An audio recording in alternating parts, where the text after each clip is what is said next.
Welcome back to Carneades.org. Today we're going to be continuing with our series, Dumbfounding Definitions, Dizzying Distinctions, and Diabolical Doctrines, a series sorting through some of the jargon of philosophy. In this video, we're going to be looking at what are propositional attitudes, such as belief, hope, desire, fear, knowledge, and more.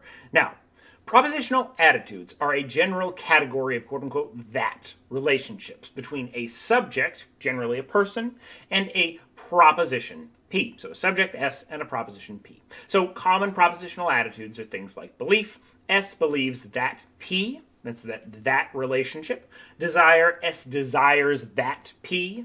Knowledge, S knows that P. Fear, S fears that P, and so on. So a particular subject, often a person, but not necessarily. You can have an animal that has fear. You could have, some philosophers think that machines have beliefs or these kinds of things. Believing that, and then some proposition P. What exactly is a proposition? Well, propositions are often considered to be quote-unquote truth bearers. In other words, the things that can be true or false in our language. While sentences, which are distinct for philosophers from propositions, have a particular language that they are in, propositions are the things that are expressed by sentences, regardless of language. So in other words, the sentence says, snow is white, neige est blanche, and Schnee ist weiß, all express the same proposition in different languages. So there's one proposition that is being expressed in different languages by those different sentences. So that's the difference between kind of the proposition generally and the different sentences that express it. The proposition is the thing that can be true or false. This means that a German who believes that Schnee ist weiß has the same propositional attitude as an Australian that believes that snow is white.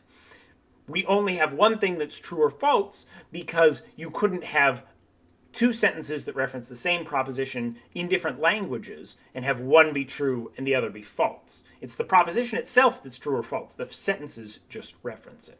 Check out our longer video on truth makers and truth bearers for a lot more information on this, as well as some of the debates around propositions.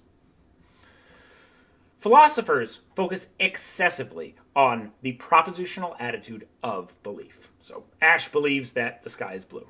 But there are many other propositional attitudes out there that are arguably understudied. Bill hopes that the Red Sox win the World Series.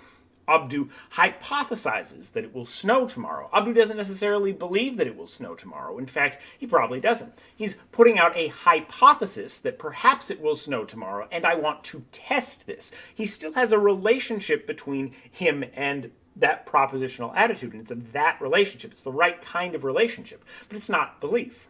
Adelpha has a proclivity to act as if walking under a ladder is bad luck, but doesn't actually believe it. Adelpha doesn't believe in spirituality, bad luck, anything like that, but because she has a proclivity to act as if something were true, act as if that statement were true, she doesn't walk under the ladder, but she doesn't have the belief. So these are all propositional attitudes that, while closely connected to things like belief, are importantly different from it.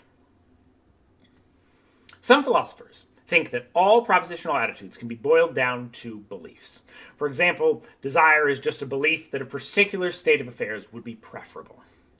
But I'm skeptical. In the same way that believing that you believe something is different from believing something, believing that something is desirable seems different from actually desiring it. Believing, taking a step back and saying, I believe that this state of affairs is desirable, doesn't give you the same kind of push to act on it as I desire that this state of affairs happen. It lacks the indexical. It lacks the I want something to happen.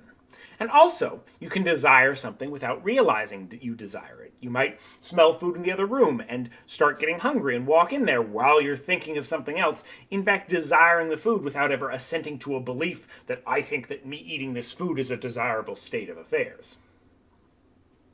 You can have a proclivity to act as if something were true without believing that it's true. With the situation of Adelpha and the ladder, she may not believe that she will get bad luck from walking under the ladder, but she may still choose to avoid walking under the ladder, not because of a belief, but rather because of a proclivity to act as if that proposition were true.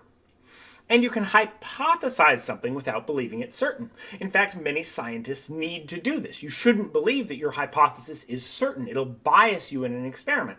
Whereas if you hypothesize it, you still have a relationship between you and that proposition, and it's that relationship. It's the right kind of propositional attitude, but it's not belief. And so I think there's a strong case to be made to be skeptical of the philosophers who think that everything is just belief. What do you think? Can all propositional attitudes be simplified to some version of belief? Or are there truly different types of propositional attitudes out there? Leave your thoughts in the comments below. Watch this video and more here at Carneades.org. Subscribe if you like this content and you want to see more, and hit that notification bell if you want to be updated whenever we put out a new video. And as always, stay skeptical, everybody.